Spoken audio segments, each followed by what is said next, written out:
ಚಳ್ಳಕೆರೆ ವಿಧಾನಸಭಾ ಕ್ಷೇತ್ರದ ಶಾಸಕರು ಹಾಗೂ ಕರ್ನಾಟಕ ರಾಜ್ಯ ಸಣ್ಣ ಕೈಗಾರಿಕೆಗಳ ಅಭಿವೃದ್ಧಿ ನಿಗಮದ ಅಧ್ಯಕ್ಷರಾದ ಟಿ ರಘುಮೂರ್ತಿಯವರು ಚಿತ್ರದುರ್ಗ ತಾಲೂಕಿನ ತುರುವಾನೂರು ಹೋಬಳಿ ಕೇಂದ್ರದಲ್ಲಿ ನಡೆದ 5 ಗ್ಯಾರಂಟಿ ಯೋಜನೆಗಳ ಜಾಗೃತಿ ಸಮಾವೇಶ ಹಾಗೂ ಅಂತಾರಾಷ್ಟ್ರೀಯ ಮಹಿಳಾ ದಿನಾಚರಣೆ ಕಾರ್ಯಕ್ರಮದಲ್ಲಿ ಪಾಲ್ಗೊಂಡು ಮಾತನಾಡಿದರು. ತಾಲೂಕು ಆಡಳಿತ ಹಾಗೂ ತಾಲೂಕು ಪಂಚಾಯತ್ ಮತ್ತು ತಾಲೂಕು ಮಟ್ಟದ ಗ್ಯಾರಂಟಿ ಯೋಜನೆಗಳ ಅನುಷ್ಠಾನ ಸಮಿತಿ ಸಹಯೋಗದೊಂದಿಗೆ ತುರುವಾನೂರು ಹೋಬಳಿ ಕೇಂದ್ರದಲ್ಲಿ ನಡೆದ ಹೋಬಳಿ ಮಟ್ಟದ ಕರ್ನಾಟಕ ಸರ್ಕಾರದ 5 ಗ್ಯಾರಂಟಿ ಯೋಜನೆಗಳ ಜಾಗೃತಿ ಸಮಾವೇಶದ ಕಾರ್ಯಕ್ರಮ ಹಾಗೂ ಅಂತಾರಾಷ್ಟ್ರೀಯ ಮಹಿಳಾ ದಿನಾಚರಣೆ ಕಾರ್ಯಕ್ರಮದಲ್ಲಿ ಪಾಲ್ಗೊಂಡು ಮಾತನಾಡಿದರು.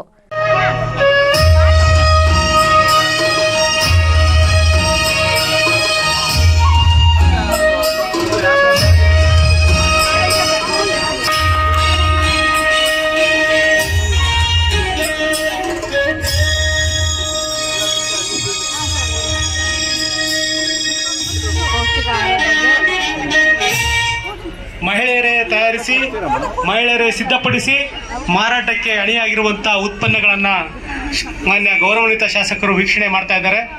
ಹಾಗೆ ಅವರಿಗೂ ಪ್ರಶಂಸೆಯ ಮಾತುಗಳನ್ನು ಹೇಳ್ತಾ ಇದ್ದಾರೆ.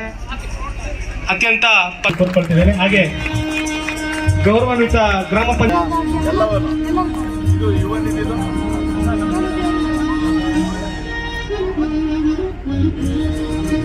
ಚಿಕ್ಕಗುಂಡನಹಳ್ಳಿ ಗ್ರಾಮ ಪಂಚಾಯತಿ ಅಧ್ಯಕ್ಷರಾಗಿರುವಂತಹ ಶ್ರೀಮತಿ ಮಹಾಂತಮ್ಮ ಇವರು ಸಹ